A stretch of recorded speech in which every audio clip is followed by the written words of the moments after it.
So I'm happy to pause. I'm hooked up on the Wi-Fi if we wanted to look at anything. I'm also happy to just go through this, but whatever I can do to help you is why I'm here. So these are some things that I think are pretty important, but they might be able to go off, but it's also possible that if you can maybe 50-50 it, because I think it also depends on the camera too. That might make it a little dark for seeing. So he did ask if we could keep most of the lights on because of the recording. If it's not possible, that's okay, but that's a lot clearer. I don't know if I can be seen from the recording. Oh, you're recording? Yeah. Oh, I'm sorry. That's okay. I'm okay with it, but But yeah, because the library puts this on its website. yeah, so I might be kind of in the dark right now, which is fine. I don't need to be on camera. But I'm also happy to share this if it would be helpful. Like I said, it's not terribly visually interesting. It's more information, and then we can move away from it as needed. But just to give you an idea of what I'd like to talk about is provide you with some definitions, what critical media literacy is and why it matters.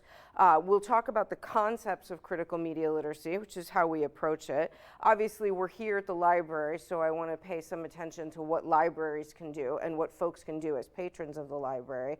And then I've chosen today to look at both news literacy and surveillance literacy. Two big things that we're always dealing with news, right? News is a report on change, but I know we've had some very divisive headlines in the past several weeks, so it might be helpful to think about how to dig through. And then why critical literacy matters.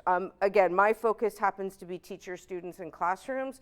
All of these folks do use the public library, so there are certainly important connections there, but we can absolutely skip that and just talk about why it might matter for you as good old-fashioned regular human beings. So let's talk about what critical media literacy is. We've got the definition of media literacy, which is the ability to access, analyze, and produce a variety of media. This is a definition that comes to us from the early 1990s. It still holds true. I think it's a little too simple. I think what we do is actually really more complicated, but for the sake of a PowerPoint. When we talk about access, it's what do we have, right? Most of us could probably say, turn on a radio, turn on a television. Maybe you have a print newspaper subscription, right? You come to the library and maybe you're looking at the internet or checking out books or so on and so forth. That's what access is. To analyze is to be able to ask questions. That's really what we're going to concentrate on today. It's how we make sense of our media choices. And then when this definition was made, the idea of producing media was really concentrated on young people and video production.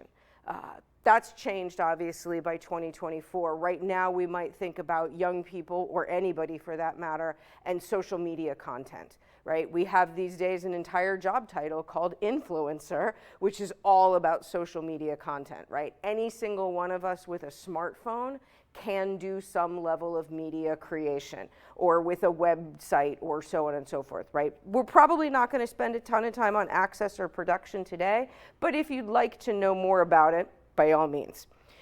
What we're doing with critical media literacy, the work that I do, the reason why we sort of add that word onto it, is we're looking at the behind the scenes. We're looking at ownership, we're looking at production, we're looking at distribution, we're looking at power. You and I, as regular audiences, probably spend most of our time with the content, right? With the words on the page, the images on the screen, for your foreign film club, the movies that you're watching.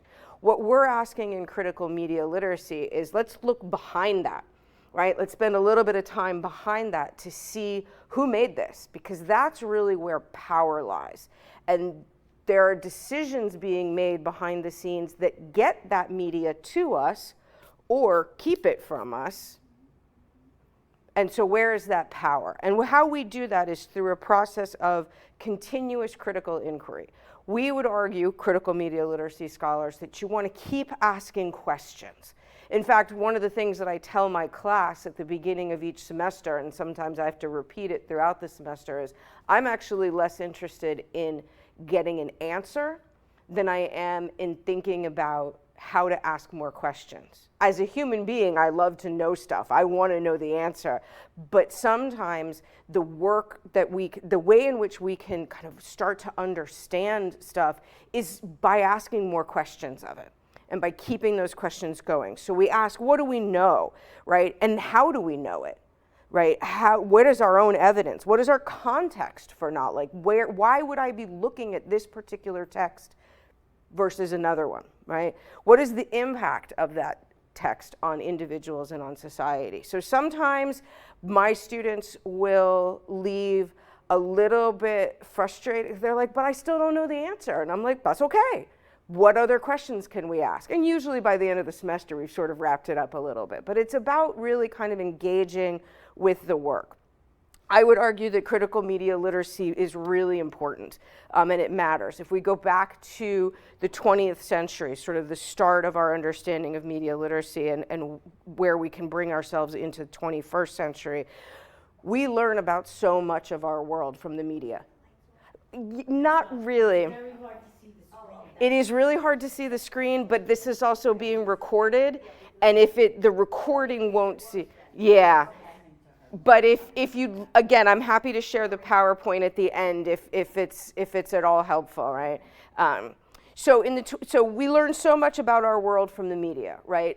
For as much direct experience as any of us have, we probably learn more about our planet as a whole from the media, right? Until we can live a life of constant travel and maybe, going to outer space and to the bottom of the sea, we're probably going to learn about that stuff from the media. We're going to learn about history from the media. For those of us who aren't scientists, we're going to learn about science from the media. We spend a lot of time with it. We are engaged with a variety of media really from quite a young age. And media are our storytellers, right? As human beings, we have told stories since we first stood up and found a way to make sense with each other. Our media are also storytellers. When we move into the 21st century, we think critical media literacy matters because we have, if we thought we had a lot of media in the 20th century, we have even more in the 21st century. And these days, it quite literally fits in our pockets, right, by our smartphones. So we're looking at digital and social media. A lot of our work does concentrate on young people, but certainly all of us, the young and the not so young, spend an extraordinary amount of time with the media.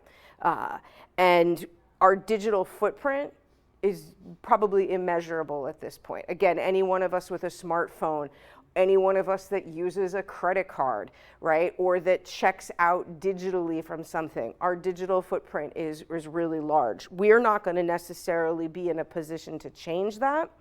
What we can do is try to understand it more. We also, critical media literacy gives us an opportunity to ask questions about what's next, right? What is happening in our media environment? What can we do by looking at the past or looking at our present to not necessarily predict the future? I mean, the beauty of predicting the future is that we're never wrong, right? You're always going to be right about it because you can just sort of shift it as it happens. But trying to understand so that we can move into our next technology or the next divisive story with a little bit more information, right? A little bit of a greater understanding. So I would say that what we do with critical media literacy is also what can push back and inform the citizenry. And we'll talk about who we're going to push back against a little bit in just a moment. When we think about today, truly today, August of 2024, I really encourage us to think very carefully about surveillance technologies. I'll show you the site at the end, or the link at the end. A colleague of mine and I just published a couple weeks ago our latest book. It's on surveillance technologies in education. We concentrate on K through 12 and higher education. And this is also something that is very much a part of libraries. When we are looking at digital media, when we are looking at the algorithm, we are looking at ways that all of our data is captured instantaneously, oftentimes then sold back to us. Pretty much everything we do throughout our day is digitally monitored, which again makes our footprint even larger, right?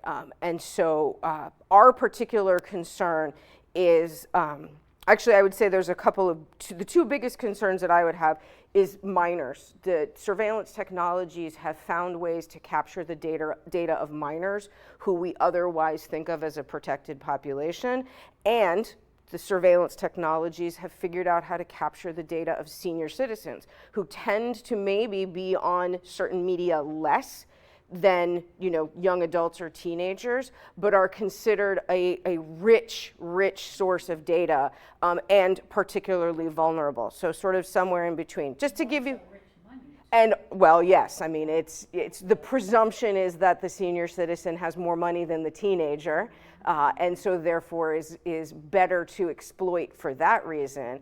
Whereas the person under 18, if you capture them, and by you I mean the corporation, like if the corporation captures them at a young age, they have their data for life, right? They can track them for life. So I've listed here, I know this is hard to see, I've listed here a couple of names of current technologies. Again, I'm happy to talk about anything in particular. So that's the sort of environment we're in. It's a dark environment. It can be a little intimidating. These are some of the questions that we ask, right? Number one question that we can ask when we're looking at any media text is, who made it, right? All media are constructed. Nothing comes to us that is without some degree of production. Everything is made, right? So how is it made? How is it put together? For what purpose? Usually that's pretty much one answer in the United States, which is profit, right? Our media companies, and I'll detail some of these in just a moment, for the most part, our media in the United States are private for profit. Those of us who might listen to public media or watch public media, that is absolutely valid, but about 90% of what you and I watch, read, and listen to is from a private corporation. And so their number one goal is profit. So when we're looking at construction, we're looking at folks who are trying to make money, and they're making money off of us. And then we do that analysis. So we ask about how is it that when we take apart the media through both analysis and sometimes physical deconstruction, help us make sense of the meaning, right? I do a project in one of my classes where I bring in magazines. And let me tell you, college students do not read magazines at all. They're like, what is this, right? And I have them rip out all the advertisements. And by ripping out all the advertisements, by being physically engaged with it, they see how many advertisements there are.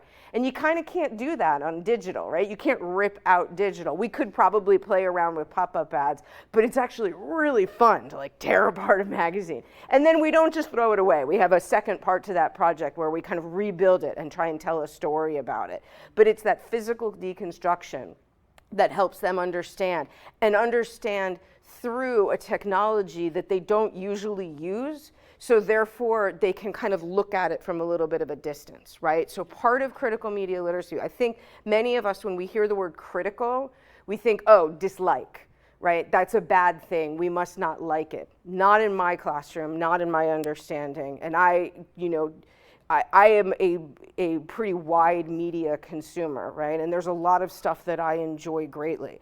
To be a critical media scholar, to be a critical media citizen, is to take a distance from our media. It's to step away from it a little bit and try and look at it as a multidimensional object, right? What is this thing and all of its pieces? You can walk away from that and still very much like it. The idea is that we learn more about it, right? So much of our world comes to us through the media.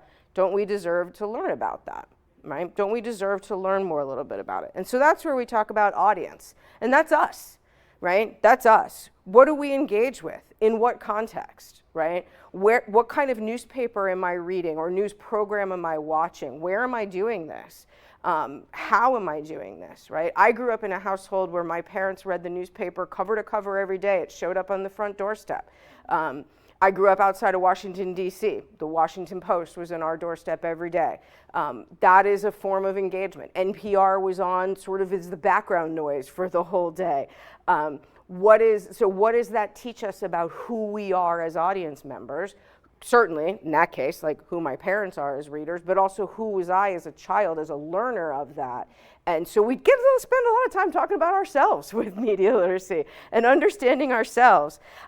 Also, an important thing about us as audiences is that the corporations, the companies, they want to know about us too, right? So you could kind of think of sort of like an old-fashioned way of looking at this. Like back in the day when you would go to the movies, you had to actually go to the movie theater and buy a ticket, right? Now you can buy it online. You can buy it on your phone, right? But let's pretend for a quick second about going to the movie theater. You got a physical ticket.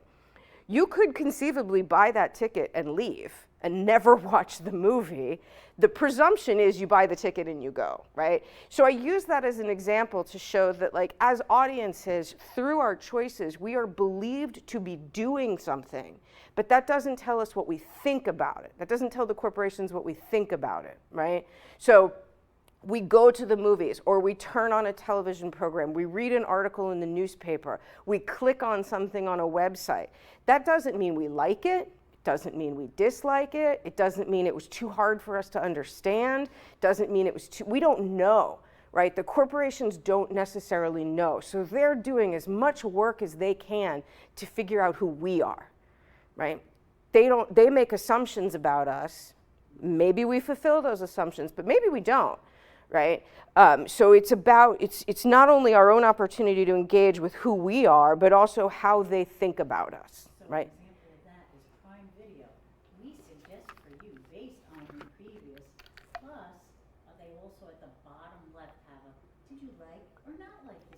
Yep. Absolutely. Prime wants to know. Yep, and Netflix does the same thing. All of the streaming services does. Like Netflix says, we would suggest this for you, and then you can give it a thumbs up or a thumbs down. I show a lot of, I think I've kind of confused, I like to believe that I've sort of confused Netflix or confused Hulu. Those are the two streaming devices we have at our home, because I show a lot of stuff in my classroom that I'm not necessarily a watcher of, and I'll show it repeatedly because sometimes I show it repeatedly in the class for like discussion purposes, or maybe I'll show it repeatedly over the semester for different types of examples. I do try and prepare for it by watching it myself. So Netflix, I would like to believe, thinks like, oh my gosh, she thinks this is amazing. And I'm like, oh, sometimes I'm watching it to show how bad it is, right? So we can kind of confuse the narrative a little bit. But the assumption is that we're engaging with it, and so therefore we appreciate it. And quite frankly, I engage with a lot of stuff that I really, really, really dislike as a way of doing an analysis of it. The project I'm working on right now is the way in which stories of gender, particularly women, like centralize and silence women in pop culture. So I'm reading and watching stuff that I just find like horrible treatment of women. But in order to make sure I can make my argument, I keep reading it and keep watching it. So who knows what my algorithm is about. I will say it is all from like one or two computers, so it can kind of think about me pretty clearly. I have a good friend who writes the dictionary. Such a cool job, right, to write the dictionary. And so she spends her day at work looking up all kinds of different stuff. The computer that she works on at her office can't figure out what advertisements to send her, like what pop-ups to send her, because it's just too different, right? It is truly A to Z. So we can confuse the corporations as much as we might inadvertently inform them as well, right? So that's who we are as audiences. Then again, this behind the scenes. So the industry and context. What is behind the scenes in the construction of media? Who owns what? Right? When we're looking at how stories get told, I would argue that we have to think about ownership, because that is how a story will or will not get told. So to your point about Amazon Prime Video, owned by Jeff Bezos also owns the Washington Post. He also owns Whole Foods, right? So you will never read in the Washington Post a negative article about him. What you will read, if he has done something particularly horrific, which he has done, is how he's probably working to solve it, right? So for example, when he went through a very public and brutal divorce, largely, at least what you and I learned, we have no idea really what happened, but what we learned from the press was that he had been engaging in an extramarital affair. What you're reading in the Washington Post is how they're moving on from that. right? You might read something different in the New York Times. You might read something different in your local newspaper, if you read anything at all about it in your local newspaper. My town in East Hampton, Massachusetts, our local newspaper isn't going to cover that. It's not news for us, right? It is maybe national news, but that's not what our town is covering, right? So you won't read about labor disputes at Whole Foods in the Washington Post. You'll read about how people were trying to come up with solutions, because labor disputes makes Bezos kind of look bad.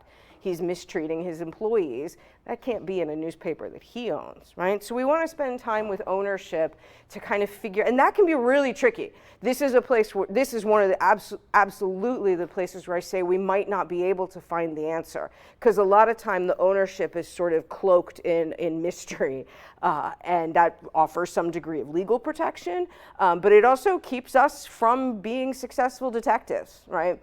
But looking at ownership and maybe not being able to answer questions about ownership gives us some information as well. And then we want to look at distribution and production, right? How do we get this stuff? How do texts get to an audience? What is it that we do to access this? And then how can we potentially, if at all interested, create our own media? Because sometimes by doing that creation, even if it is low tech and low stakes, we can start to understand, kind of put those puzzle pieces together a little bit about how it got to us in the first place, right? I don't teach production classes in my department. I don't teach anything high tech, but I sometimes have my students do little creations just so that they can see what it means to be involved. Right? They make some, that's in the classroom. All of my classes, as Nick said, have a civic engagement component. So they are doing some level of creation by doing something in the community. Kind of varies per class, per semester, but by being directly involved. And so then we want to give, why this is skipping this, sorry, sometimes, there we go. I want to give some shout out to libraries, right, and to librarians. I mean, here you all are at the Wayne Public Library, and you know, libraries are really, really important when it comes to media and information literacy.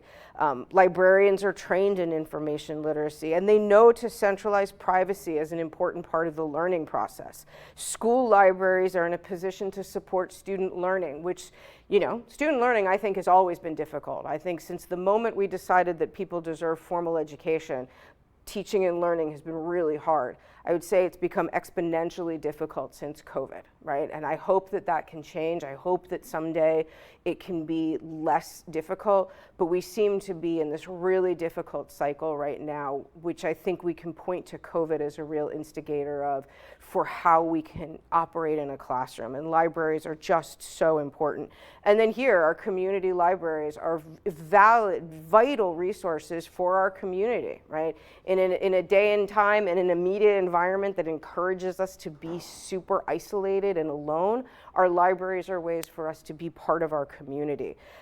Librarians and libraries are in a position to educate colleagues and community members and to create a level of support and collaboration in a world that kind of often encourages us to not be supportive or collaborative. So just want to give a shout out to the library always and whenever possible. So I've talked a little bit so far about media ownership. And I said that about 90% of what you and I watch, read, and listen to comes from a private for-profit company. More so than that, it comes to us from about 6 companies, right? Comcast, Disney, CBS, Viacom, News Corp, and AT&T. If 90% of what we watch, read, and listen to comes from a private for-profit company, climb that ladder up a little bit, and it comes to us from 6 companies. And then when we look at our digital technology, we've got the big 5: Google, Apple, Facebook, Amazon, and Microsoft. And if you are somebody who, for example, tries to avoid Amazon, I'm not going to get my packages delivered from Amazon, I'm going to try and order from the site, great, I'm right there with you. I try to avoid Amazon as well. But what we also have to recognize about these companies, about Google, Apple, Facebook, Amazon, and Microsoft, is that they're also digital landlords. They own the vast majority of the internet.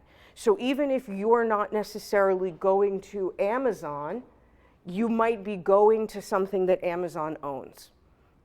right? That's really hard to figure out, by the way, and I wish I could give you like a really clear pathway, but like everything else, we might not know who the landlord is, right? But part of the self-protection of these private for-profit companies is to make sure that they get rid of whatever kind of competition.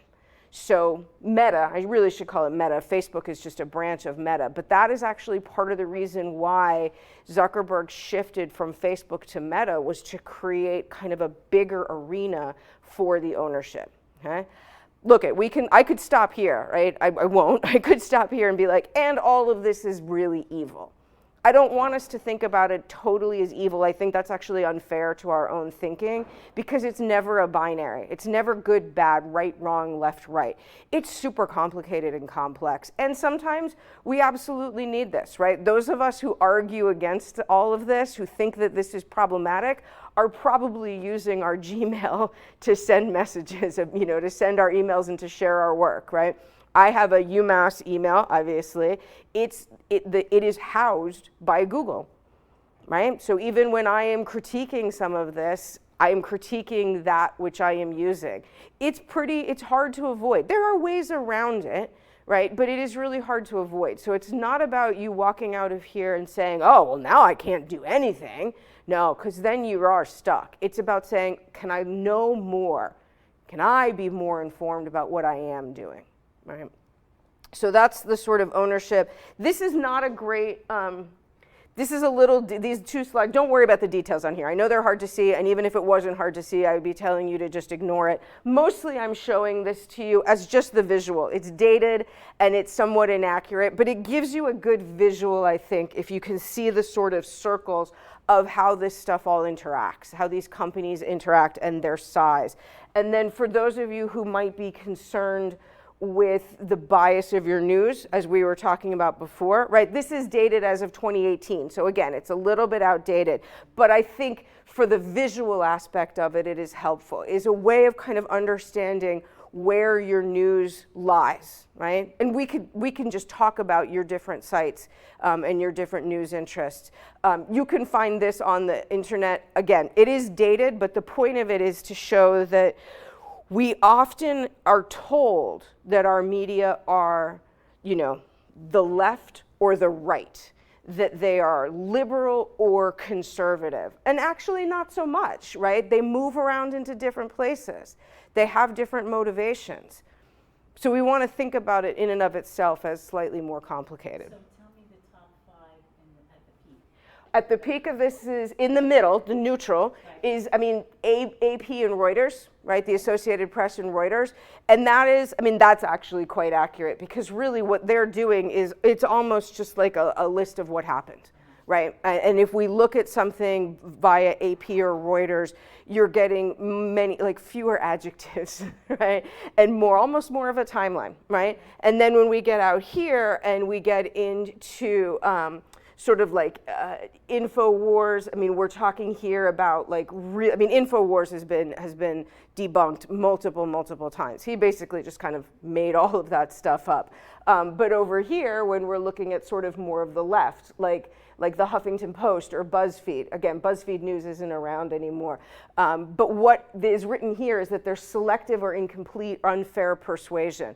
Well, these aren't necessarily news organizations, so they do get to kind of pick and choose what they want their stories to be about, which means you're going to learn about something that they as a company think is valuable, and you're not going to hear or read or see about what they don't think is valuable. So you might get an accurate story that you're reading, but what are you not reading, right? What just isn't there? What are you not hearing about? And I will say this, as a person who's from a relatively privileged position, right? I'm white, I'm well educated, I'm middle class. I see a lot of stories. I see a lot of me in story. I can find myself a lot, right? Now look, I don't particularly like the way women are treated, right? Because that's something that I think about. But I've got a lot of things that kind of like work in my favor, my unearned privilege favor. One of the things that we talk about a lot with critical media literacy is whose stories aren't being told, right? And we are missing a lot of stories. We're missing a lot of stories about people of color. We're missing a lot of stories about folks that we might consider undereducated, right? They're not buying, the assumption is that they're not buying, they're not spending money, so therefore why tell their stories, right? So we want to think not only about, right, that's the beauty of talking about the audience, is here's ways that I can see myself, but whose story isn't being told, right? BBC on there? The BBC is on here. Where is the BBC? It would be kind of probably, oh yeah, it's right up here, sort of in the neutral space, right? Similar to NPR. Yeah, those are going to be sort of in the neutral space. Yeah. You said that the BBC and NPR are public stations, Mm-hmm. public media, so they're support, because I support Mm-hmm. the PBS, whatever. Now, you originally mentioned Reuters and AP. Mm-hmm. Who supports them? The people that buy their stories? Mm-hmm. They do have advertisements. They do. Yep. Okay, so we're talking about, let's spend a little bit of time on news, and I'm kind of aware of the clock, so I might zip through some of this stuff, but again, stop me at any point. If we want to think about how we read or watch or listen to the news and whether or not we're getting biased information, inaccurate information, certainly since the 2016 election, we've been talking about fake news. By the way, there was a lot of that before 2016, but it became part of our lexicon around then. Sometimes I think the best thing to start with is to really break it down. What is news? News is a report on change, right? That's about as simple as we can get it, right? News is a report on change. Something was happening, and then it stopped happening, or it happened differently. Something wasn't happening, and then it did happen, right? Being real vague here, right? But that's it. News is a report on change. Well, that needs a little bit more because, again, most of our news organizations are private for-profit companies. So they want you to read their report on change. That's where we get some pretty exciting headlines, right? Or maybe a dramatic image. So if we want to break it down, am I reading, watching, or listening to a report on change? Does that change have some sort of cultural impact to it, right? So when we're talking about news literacy, we're looking at the skills and attitudes to do that kind of investigation. Right? And then I would argue we want to think about culturally responsive news literacy, culturally responsive pedagogy. We're looking at an audience-centered approach in that whose story is being told and how, right? Who is this reaching and how? And then also, we'll come back to news in just a moment, but as I said, particularly concerned with surveillance technologies. Surveillance technologies are all around us. If you've ever used your GPS for directions, if you've ever used a credit card, I don't know about your town, how your town's security and safety, but if you've ever been in a place that has CCTV, closed caption television that's sort of recording, probably at your bank, that's usually a big place for it. Often at street lights so that you get caught running red lights. Not that that's ever happened to me. Then you get mailed a little picture of you going through the red light and you're like, oh, right? Any one of us that have ever been to a restaurant that has said like to take a QR pic, right?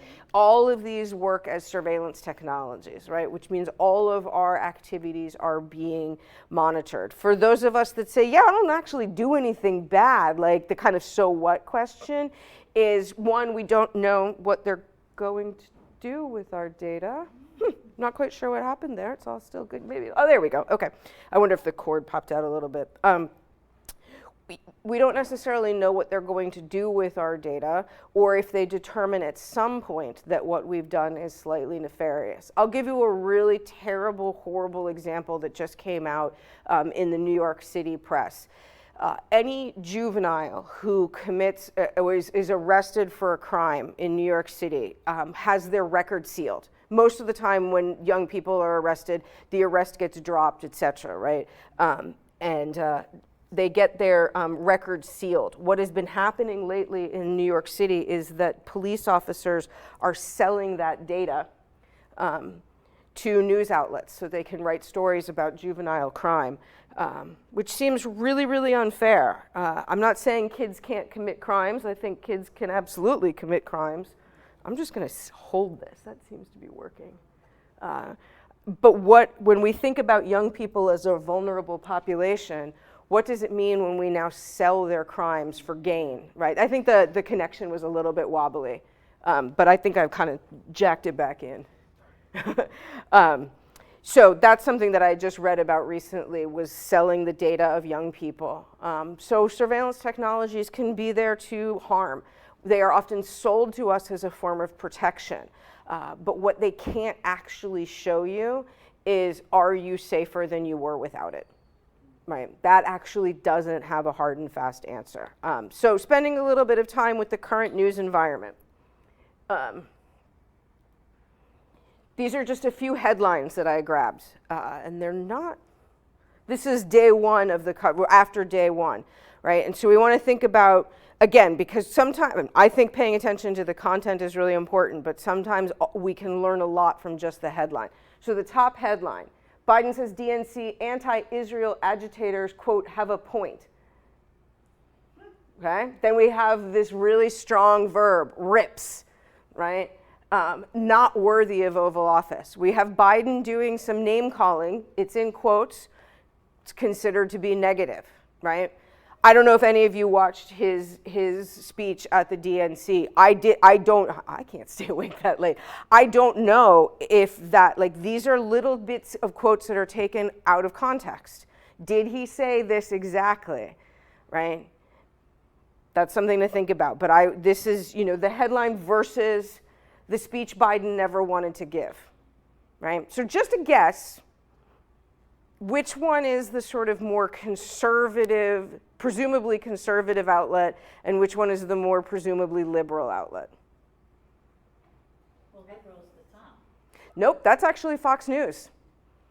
That's Fox News, right? Right? Anti-Israel agitators is really different from saying Palestinian civil rights workers, right? Right? Rips into is different than says, right? This is the New York Times. And the New York Times treatment of Joe Biden prior to July 21 was critical.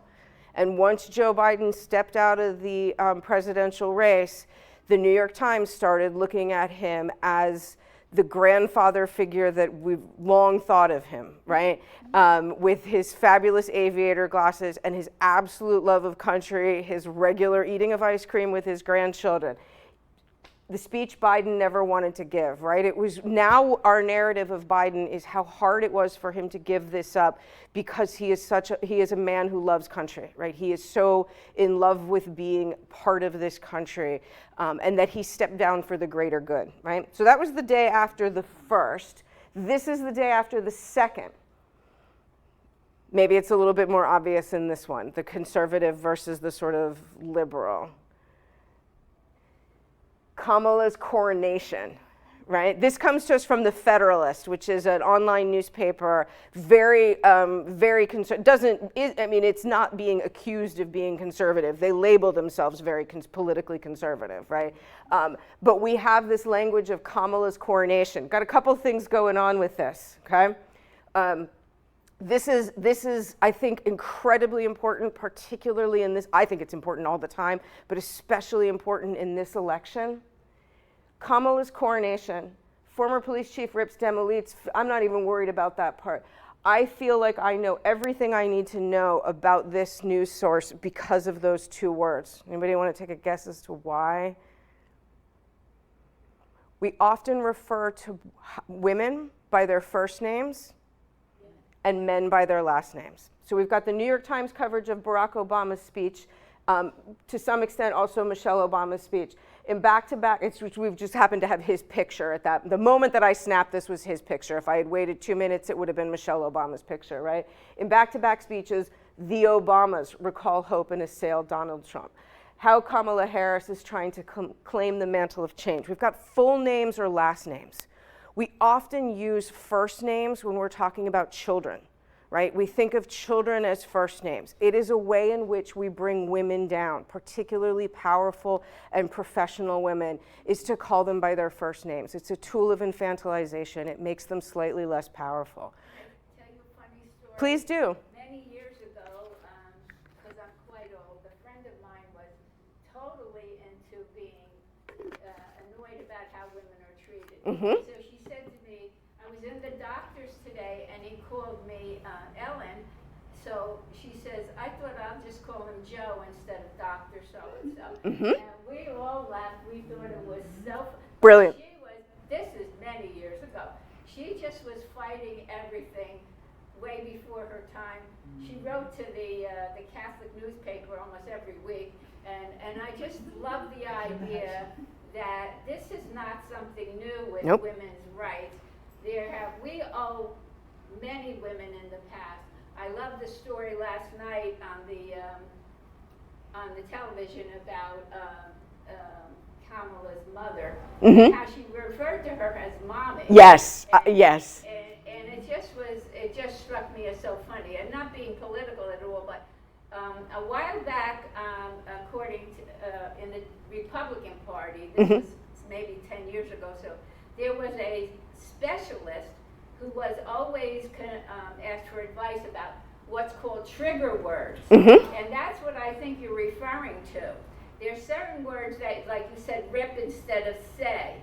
And so every time somebody's talking, if you could learn to be super conscious of trigger words, just like you said, a woman, and I think that's something that we have to be more alert to. Absolutely, absolutely, right? You could change a whole conversation or an attitude with just a trigger word. With a single, and a tiny one. It doesn't even have to be a big one, right? It can, I mean, it's, you know, we often think of like our bad words as being like our curse words, but really sometimes it's the tiniest little thing.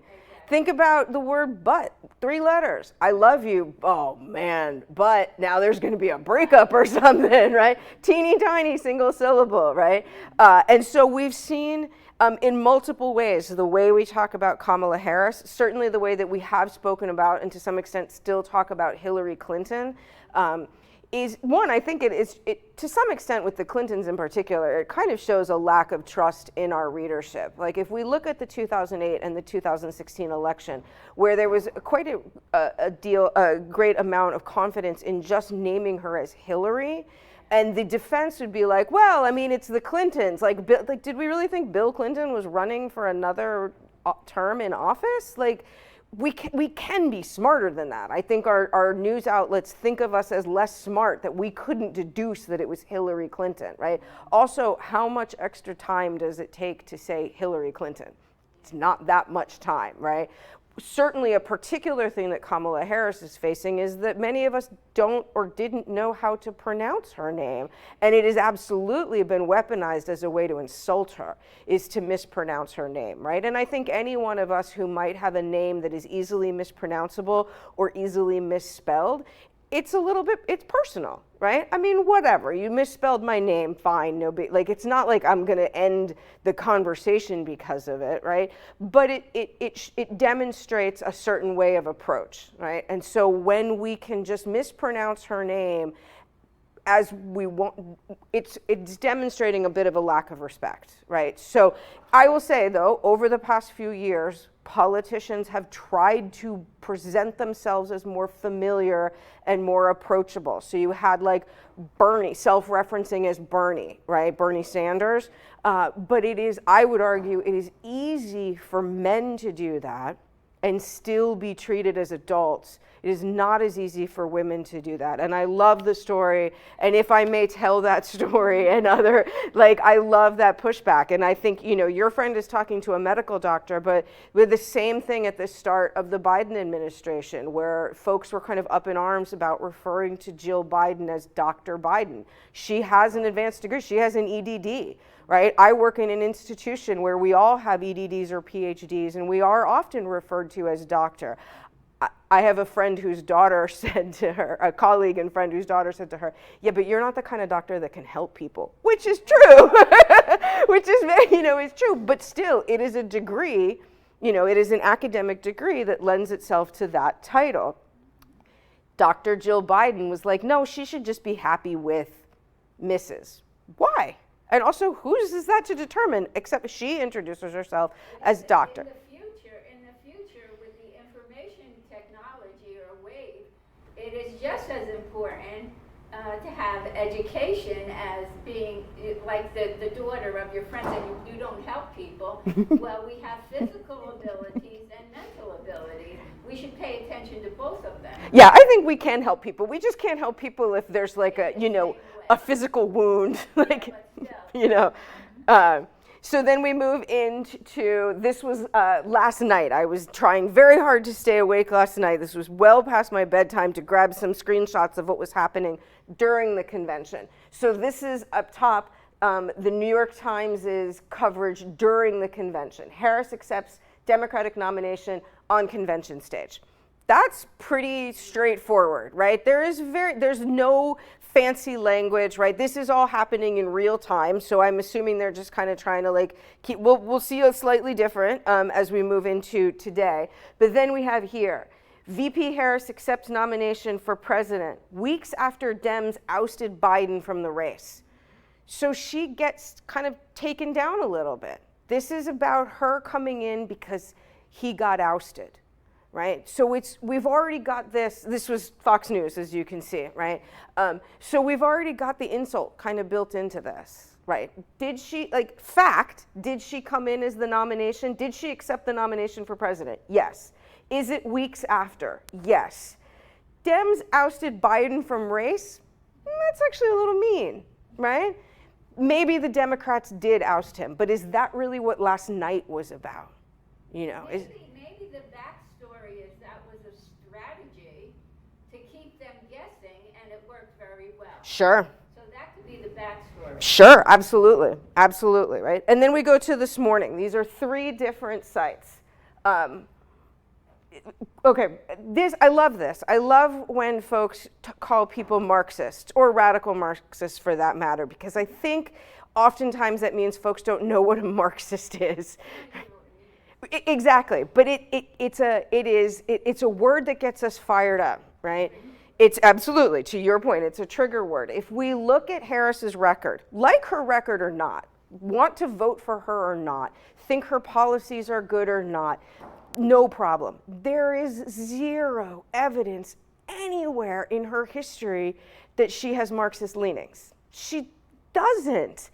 Right? She does. This is the stuff that gets me like fired up and when I first start reading this stuff in the morning, because I'm like, look, I think we should absolutely critique her on her policies. I do not think we should critique her on her clothing, right? I absolutely think we should critique her on the choices she made as attorney general, right? As vice president, as senator, as vice president, etc.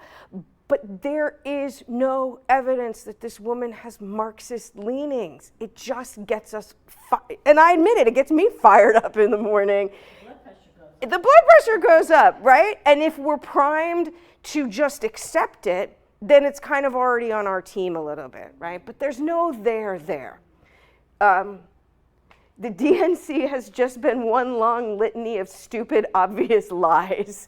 I mean, we could very easily say the RNC did that, because that is the point of a convention, not the stupid, obvious lies. Those, to me, I think that's just like weak insult. Like, you want to insult it, come give me something a little bit better, right?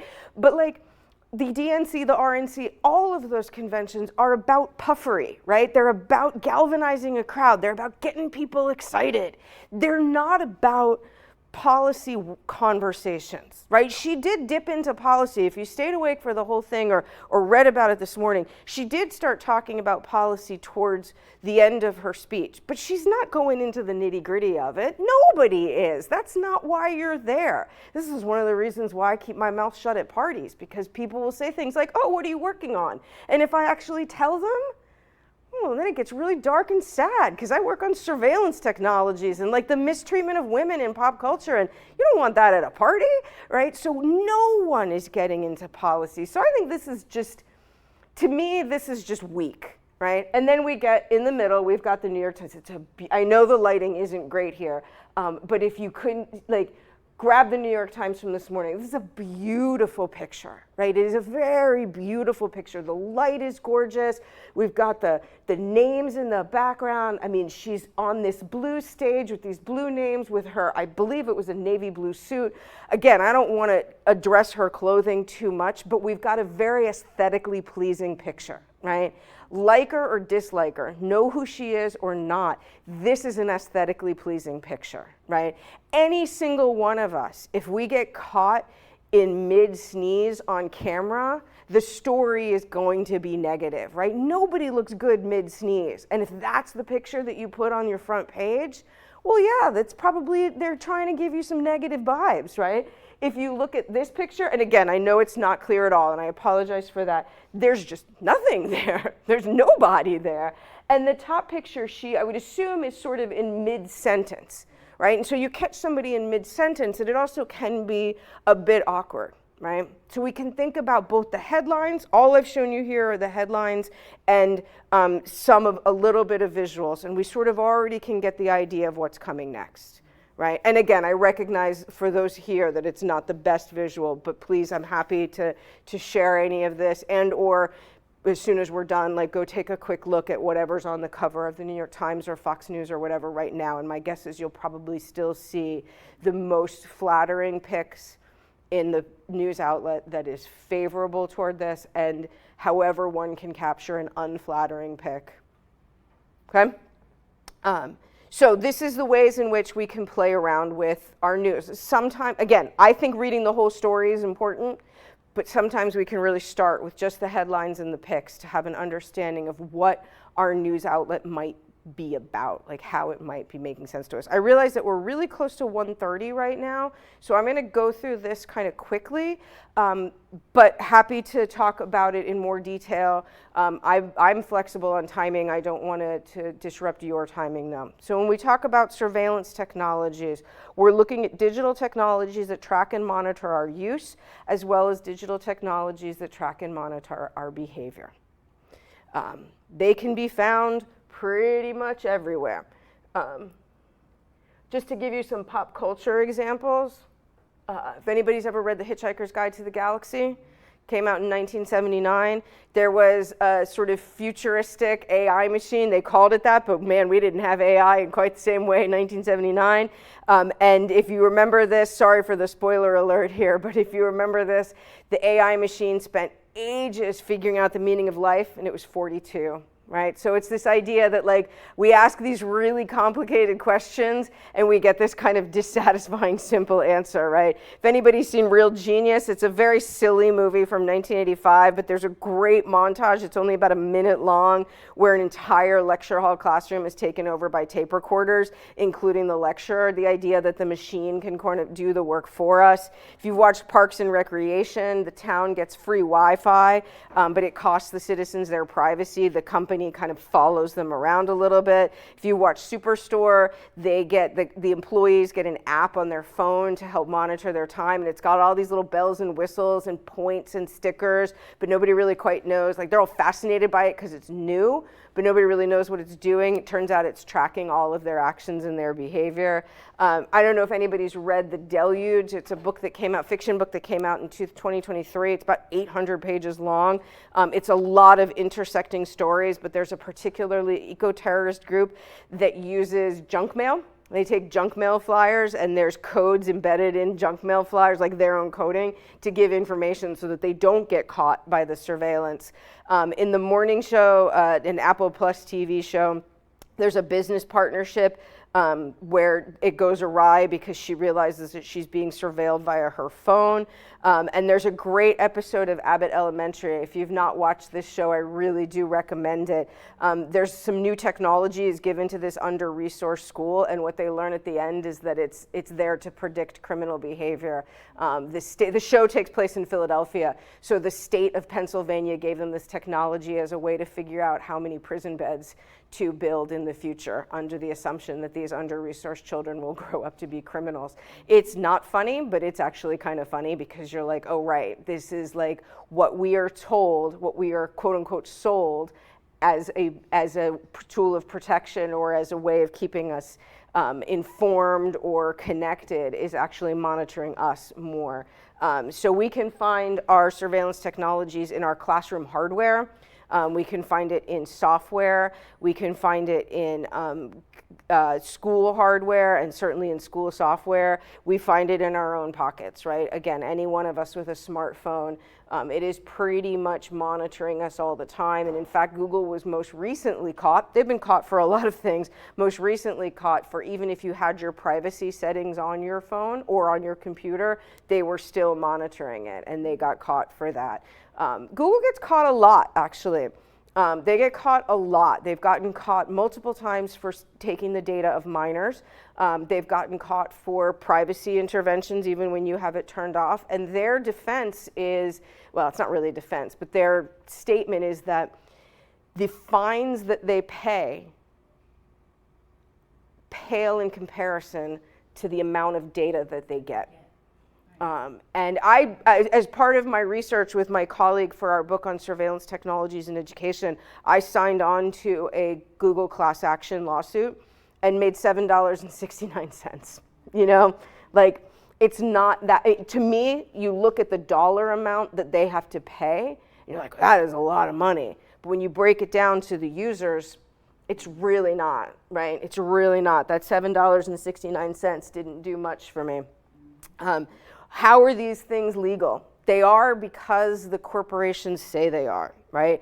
We have had concerns about privacy since, since people have been kind of working together. And in fact, there might actually be a history of being private, like when we were sort of figuring out how to build civilizations and to build community, like privacy might have actually been a bad thing in the sense that the more information we shared, say about predators, maybe the better, right? But for the most part, you and I don't live in that world, and yet anything, has been taken away from us. Any kind of privacy has been taken away from us. It's been a debate legally for years. We actually don't have named privacy protections in the Constitution. There are allusions to it, but it's not exactly named. One way in which it's legal is because these companies partner together. So particularly when we're looking at education, surveillance in education, these corporations will name themselves education partners, and that's how they can access the data of minors. So where anybody that is at a university, any student that's at a university is protected by FERPA, right? The federal privacy policy that says I can't talk to a student's parent, right? I can't give information about a student to anybody without the student's express permission, right? All of our students at universities these days use some sort of digital management, either a classroom or some sort of organizational tool, et cetera, right? A kind of a learning management system. The companies that make those can then access their data because they're considered, they name themselves educational companies, which means they have access. So I don't necessarily want to talk to a student's parents. My students are all adults. I should be engaging with them directly. But it is a little bit ironic that a nameless, faceless corporation can know more about my students than their parent. Right? The people that they are probably talking to, or at least would recognize, versus the educational corporation, right? And we kind of get accustomed to this. I've made some mention of different things so far. This idea of sort of a soft surveillance. Any one of us that have ever used a QR code, any one of us that have ever used the Find My app on your phone so that you know where your phone is or so that other people know where you are.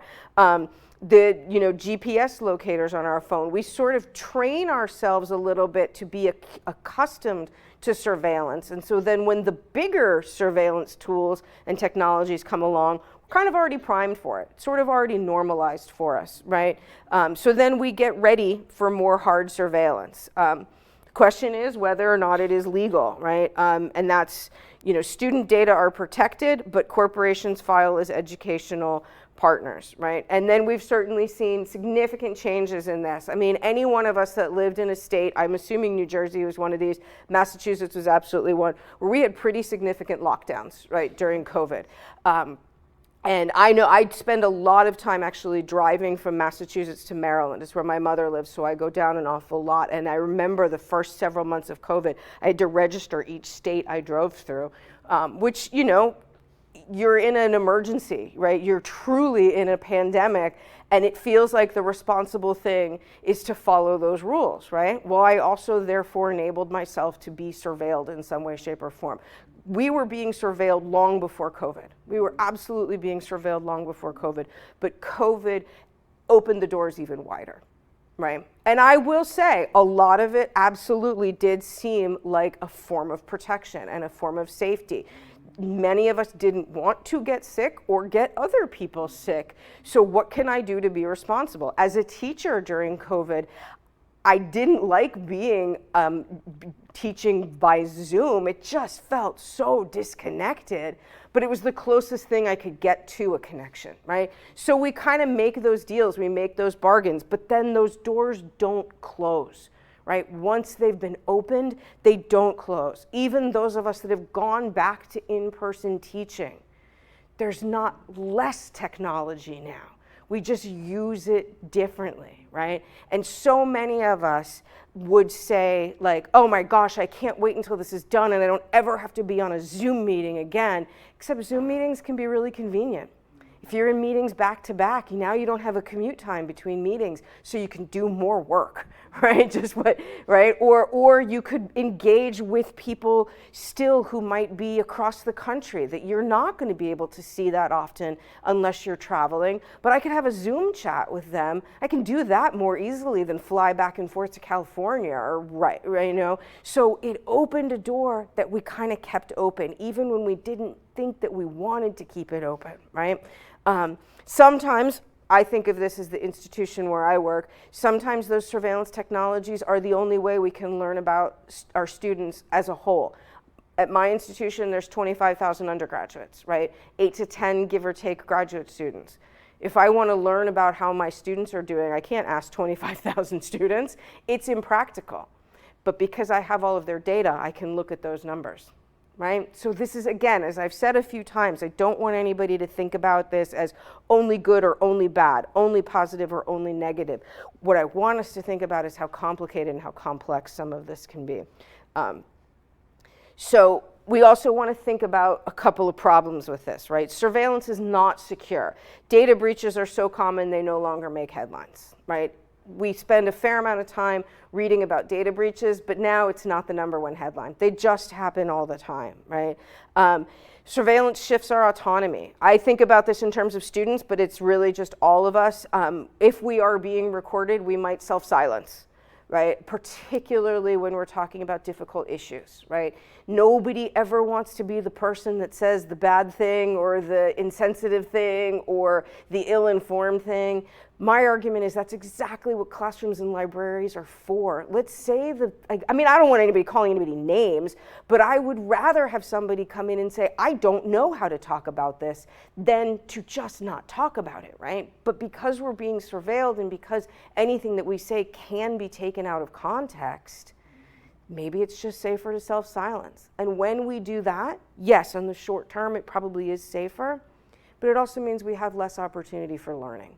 And we have less opportunity for removing ourselves of that lack of knowledge and gaining knowledge, right? Surveillance capitalizes on vulnerable populations. It is particularly difficult on women, on young people of color, on lower working classes, on migrants, especially those who are undocumented, on differently abled young people, on LGBTQ, right? These are bodies and people that are monitored that much more closely. One of our interviews that we did for our book was with a woman who teaches early childhood education.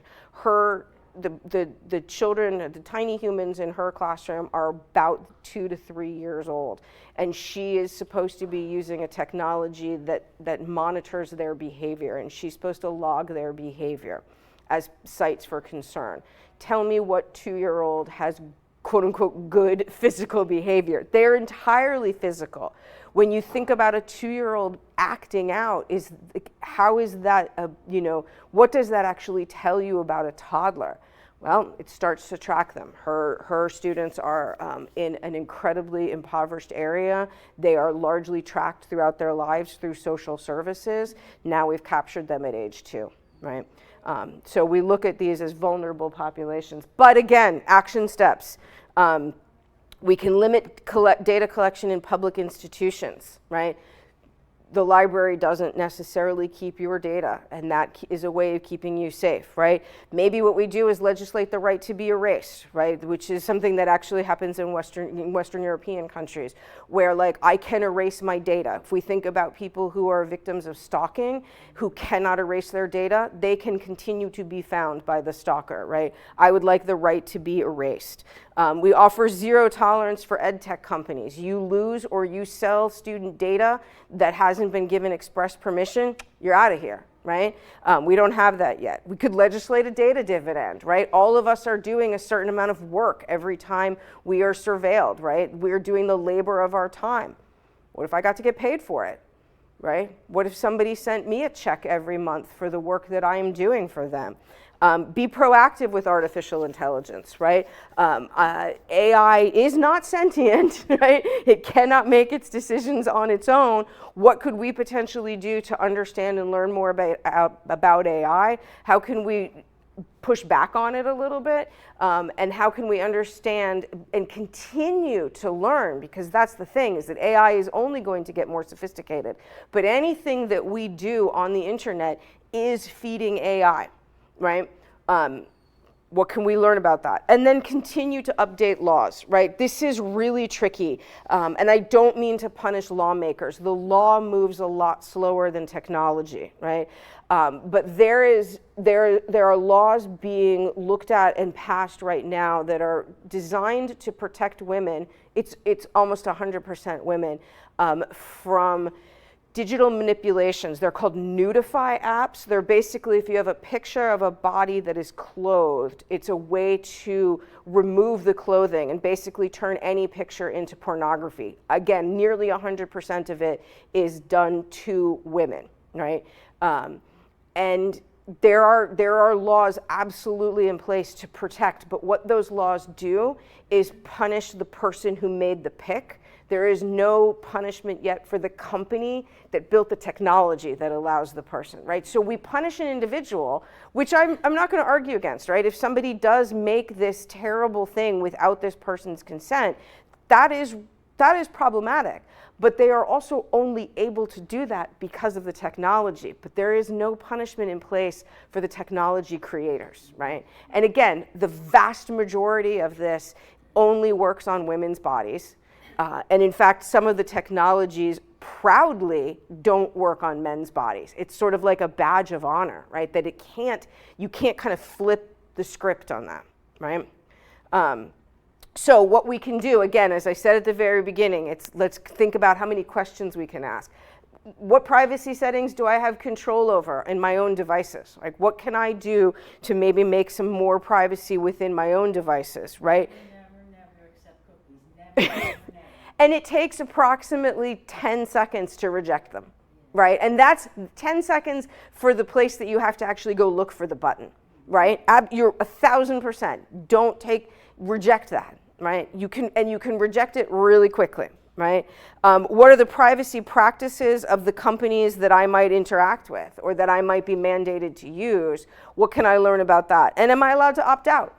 Right? Right now, for the most part, there aren't any opt-out clauses. Is there some place that I can opt out? Right? So we then got our individual action.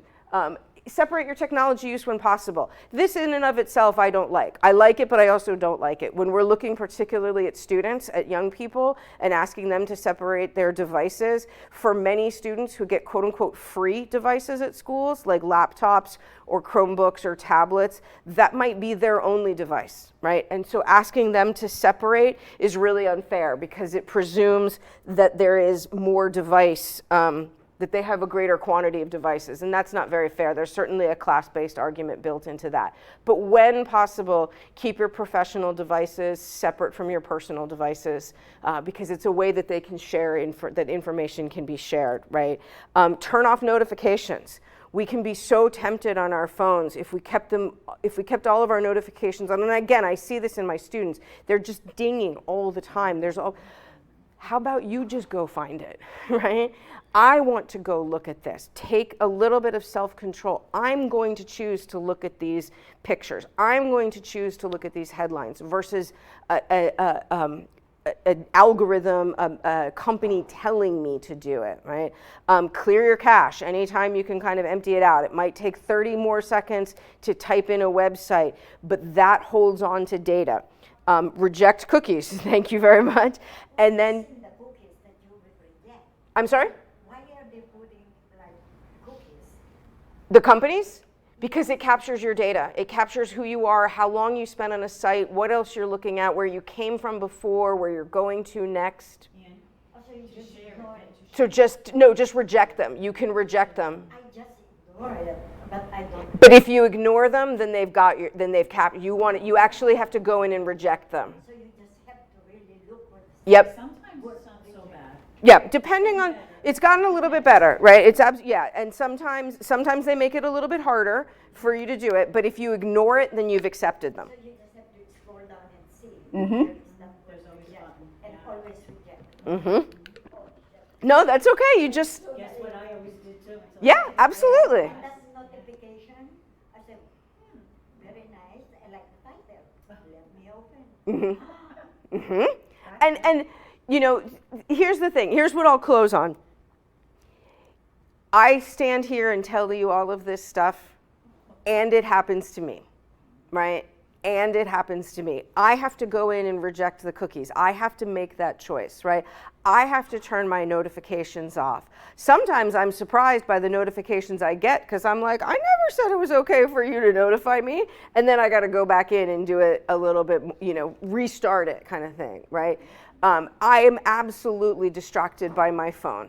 There's no doubt about it. If I have my phone in front of me, I am probably going to pay attention to it, right? I am distracted by when I see some page that I'm looking at or whatever, refresh and have something new.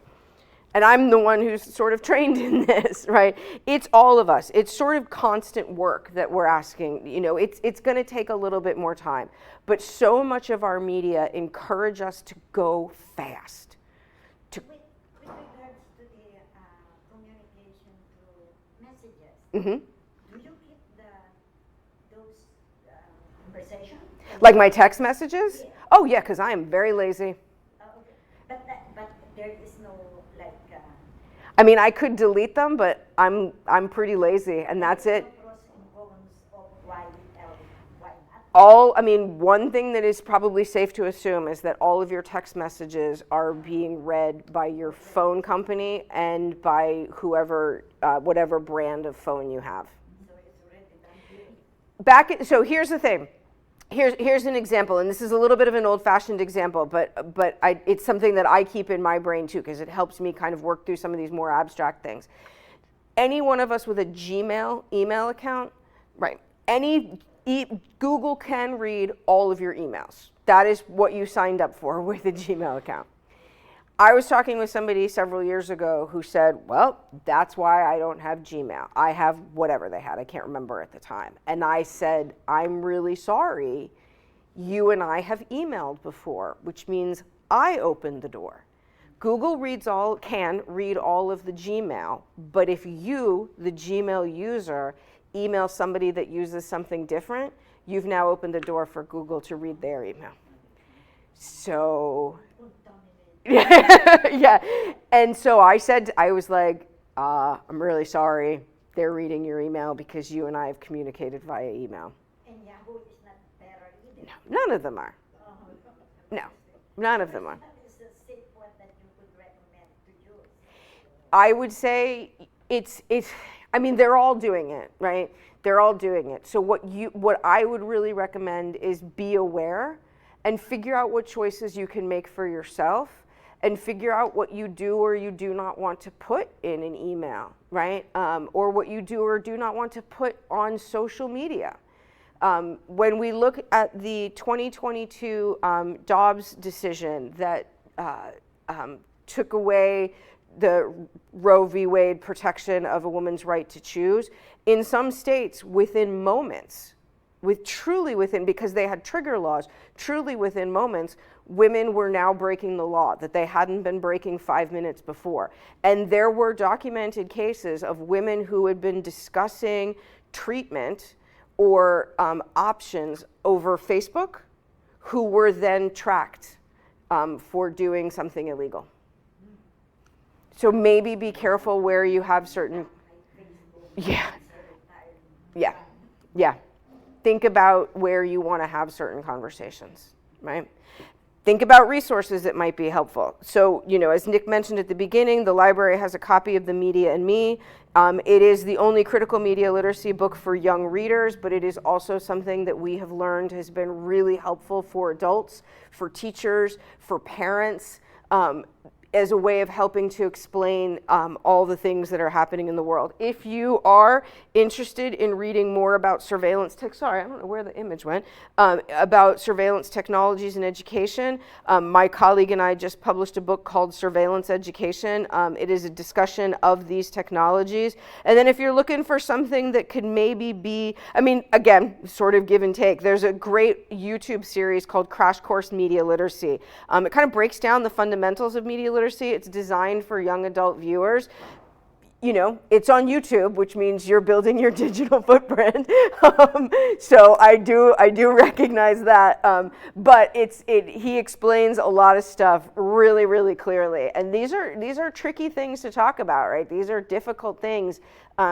It's hard to think, I find it very hard to think, because there's very little that is actually tangible when we're talking about surveillance technologies, right? We might see that QR code, maybe we see the camera at our bank or so on and so forth, but all of that information I think can be really tricky to grab onto and hold onto because it's not tangible. So any opportunity I get to find a way to kind of break it down a little bit, absolutely, right? Let's do it. Let's see how much we can understand about it. I've taken a lot of your time. It's almost 2:00. So I'm happy to wrap up. I'm also happy to take any questions, anything I can share more with you. Thank you very much, and thank you for your participation.